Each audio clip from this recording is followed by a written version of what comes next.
ලංකාව නිර්මාණය වෙලා තියෙන්නේ මීට අවුරුදු බිලියන 2කට විතර කලින්. ඉස්සරම අපේ රට ගොන්ඩ්වානා කියන මහා මහද්වීපයේ ඒ කියන්නේ සුපර් කොන්ටිනන්ට් එකේ කොටසක්. මොකද ගොන්?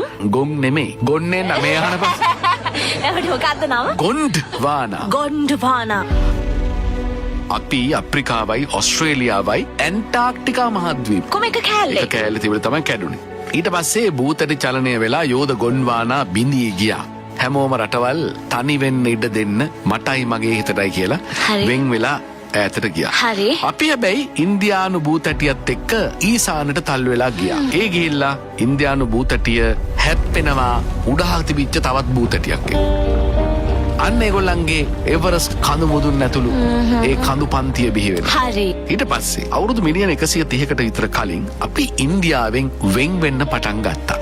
අවුරුදු 10000කට කලින් වෙනකොට ඉන්දියාව සහ අපි අතර තිබුණු අවසාන භූමි සම්බන්ධය මුහුදට ගිලලා යනවා. ඒකට අපි කියනවා ආදම්ගේ පාලම කියලා. ඉන්දියානු භූතටිය අර උඩ තිබිච්ච තැටිය හැපිලා ඒගොල්ලන්ගේ එවරස්ට් කඳු නිර්මාණය වෙන කාල පරාසෙදිම තමයි ඒ වෙනකොට ඉන්දියාවත් එක්ක එකට තිබිච්ච අපේ රටේ මධ්‍යම කඳුකරයත් ඒ ඉම්පැක්ට් එකටයි හැදුනා කියලා කියන්නේ. ඕකේ. අපේ මධ්‍යම කඳුකරය පාෂාණ කඳුකරයක්. ඇත්තට මේක ස්ථායි තමයි. පස් සහ පාෂාණ ස්තර වලින් තමයි අපේ මධ්‍යම කඳුකරේ හැදිලා තියෙන්නේ. නිකන් පස් ගොඩෙල්ලක් විතරක් නෙවෙයි.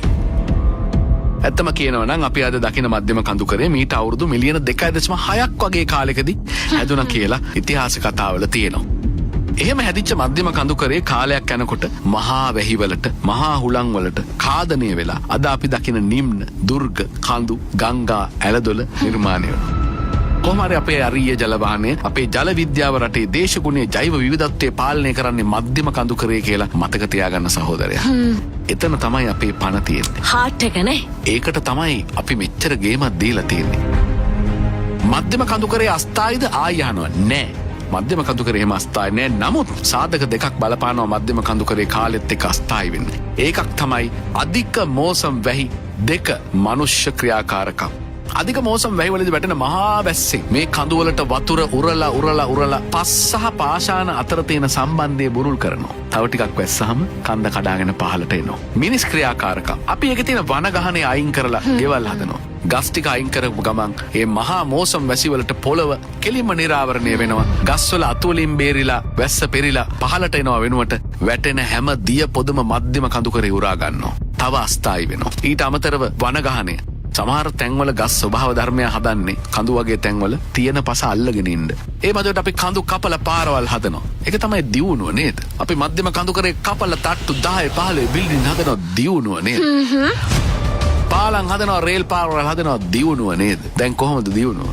දියුණුවද අපි පාදගත්තේ විනාශෙද පාදගත්තේ? මොකක්ද ඉතින් අපි කරන්න ඕන? එහෙනම් අර NBRO එකේ සිත්යම් පරීක්ෂා කරන අවදානම් කලාප අඳුන ගන්න ඒව මගාරින්. නායාමේ ප්‍රධානම හේතුව ජලය. ඒ නිසා ගෙවත්තේ ගොඩනැගිල්ල වටේ ජලය එකතු වෙන ස්ථාන හදන්න එපා.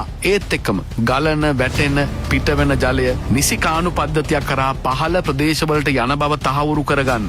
කඳු කැපීමෙන් නම් පුතා වලකින්න. බෑවුම් වල තියෙන ගස් විශාල පඳුරු ඉවත් කරන එක නතර කරන්න. හිස් අවදානම් සහිත බෑවුම් වල පස් අල්ලගෙන ඉන්න පුළුවන් පැණි දොඩම් තේ වගේ සමහර තනකොළ ಜಾති තියෙනවා. පස් බදාගෙන ඉන්න පුළුවන් ඒවා වවන්න. ජල මූලාශ්‍ර අසර ඉදිකිරීම කරන එක පුළුවන් තරම් අඩු කරන්න නවත්තන්නම පුළුවන් නම් හොඳයි. ගේ හදන්න අත්තිවාරම කපල ඉතුරු වෙන පස් ටික ගඟට දාන එක නවත්තන්න ඔබ ගංගා ද්‍රෝණියේ මේකේ තියෙන ගැඹුර අඩු කරනවා.